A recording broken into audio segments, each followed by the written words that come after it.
بسم اللہ الرحمن الرحیم نحمدہ ونصلی علی رسولہ الکریم اما بعد۔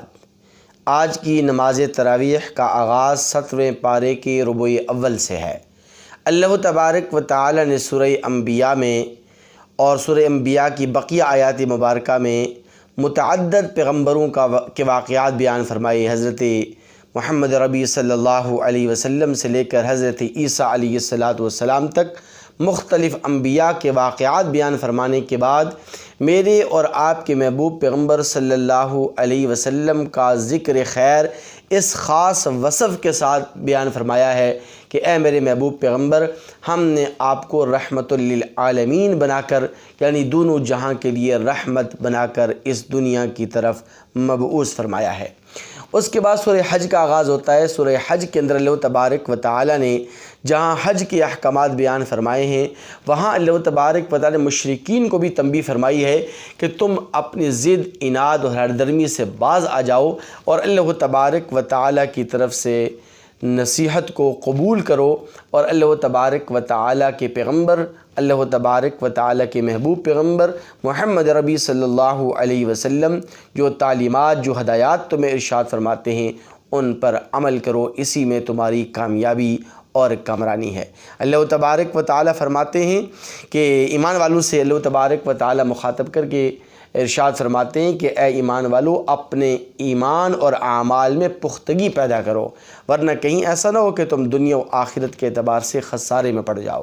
اللہ تبارک و تعالی فرماتے ہیں کہ اے ایمان والو، تمہاری قربانی کا گوشت اور خون ہم تک نہیں پہنچتا، بلکہ تمہارا تقوی، تمہاری پرہیزگاری ہم تک پہنچتی ہے۔ آخر میں اللہ تبارک و تعالی نے فرقہ واریت اور قوم پرستی کی جڑ کاٹتے ہوئے ارشاد فرمایا کہ ہوا سماکم المسلمین، کہ تم سب کے سب مسلمان ہو، کلمہ گو مسلمان آپس میں بھائی بھائی ہوتے ہیں اور آپس میں وہ شیر و شکر ہوتے ہیں، اور آپس میں فرقہ واریت کے اندر اور قوم پرستی کے اندر مبتلا ہو کر ایک دوسرے کے خلاف منقسم نہیں ہوتے، بلکہ آپس میں بھائی بھائی بن کر زندگی گزارتے ہیں۔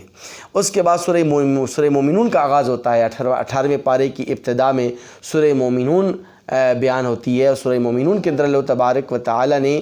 ایمان والوں کی چند ایک صفات بیان فرمائی ہیں کہ کون سے ایمان والے کامیاب ہیں، دنیا کے اعتبار سے بھی اور آخرت کے اعتبار سے بھی۔ فرمایا کہ وہ ایمان والے کامیاب ہیں کہ جو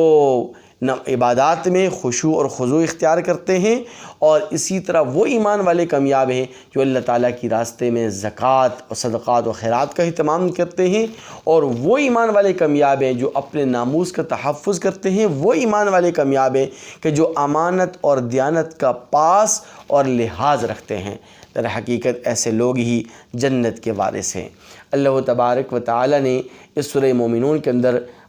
نبی کریم صلی اللہ علیہ وسلم کو مخاطب کر کے ارشاد فرمایا کہ اے میرے محبوب پیغمبر، ہم نے کسی شخص پر اس کی طاقت سے زیادہ بوجھ نہیں ڈالا، بلکہ جو حکم بھی ہم نے نازل کیا ہے وہ انسانوں کی حیثیت اور ان کی استطاعت کے مطابق انہیں دیا ہے اور حکم نازل فرمایا ہے۔ اللہ تبارک و تعالی نے اس کے بعد سورہ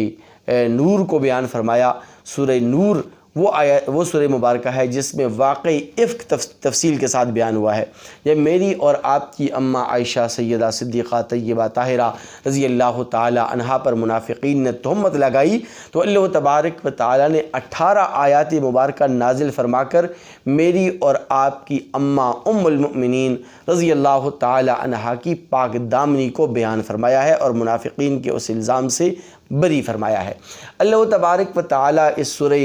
نور کے اندر ارشاد فرماتے ہیں کہ زنا کرنے والا، بدکاری کرنے والا، چاہے مرد ہو یا عورت ہو، اسے 100 کوڑے مارے جائیں گے، اور فرمایا کہ بجا اور بلا وجہ کسی بھی عورت پر تہمت لگانے کی اجازت نہیں۔ اگر مرد اور عورت یعنی میاں بیوی ایک دوسرے پر الزام لگائیں گے تو بدکاری کا، تو پھر انہیں 4 گواہ پیش کرنے پڑیں گے، اور 5ویں مرتبہ یہ کہنا پڑے گا کہ اگر ہم اپنے دعوے میں جھوٹے ہوں تو ہمارے اوپر خدا کی لعنت ہو۔ اس طرح اگر وہ اپنے الزام کو ثابت کریں تو ٹھیک، ورنہ اس الزام لگانے والے کو بھی 100 اور لگانے والی کو بھی 80 کوڑے لگائے جائیں گے۔ اللہ تبارک و تعالی فرماتے ہیں کہ اے مسلمانوں، اگر تم اپنے معاشرے کو بے نظیر اور بے مثل و مثال معاشرہ بنانا چاہتے ہو تو ان ہدایات پر تمہیں عمل کرنا ہوگا۔ نمبر 1 یہ کہ جب ایک دوسرے کے گھر میں داخل ہو تو اجازت کے ساتھ داخل ہو۔ نمبر 2 یہ کہ کسی بھی عورت کو یعنی نامحرم عورتوں کو نامحرموں کے سامنے بناؤ سنگار کر کے شادی کی محفلوں میں پارٹیوں میں جانے کی اجازت نہیں۔ عورت کو بیوی کو صرف اور صرف اپنے خاوند کے لیے بناؤ سنگار کی اجازت ہے۔ اسی طرح فرمایا کہ کوئی بھی مرد عورت ایک دوسرے کو گور کرنا دیکھے۔ اسی طرح اللہ تبارک و تعالی فرماتے ہیں کہ شریعت کی نظر میں مجرد کی زندگی ناپسندیدہ ہے، بیچلرز کی زندگی، چھڑا چھانڈا جو زندگی جسے کہتے ہیں، یہ ناپسندیدہ ہے۔ اس کے مقابلے میں شادی شدہ زندگی، نکاح والی زندگی، اس کو نصف ایمان قرار دیا گیا ہے۔ اللہ تبارک و تعالی فرماتے ہیں کہ خلوت کے اوقات میں بھی ایک دوسرے کے گھروں میں مت داخل ہو، بلکہ بچوں کو بھی منع کرو کہ وہ بھی خلوت کے اوقات میں تمہارے گھروں میں داخل نہ ہوں۔ اسی طرح اللہ تبارک و تعالی نے اور بے شمار ہدایات ارشاد فرمائی ہیں، جس کی تفصیلات انشاءاللہ کل کے خلاصہ تراویح میں آئیں گی۔ دعا ہے رب کریم سے کہ اللہ تبارک و تعالی ہمیں عمل کرنے کی توفیق نصیب فرمائے۔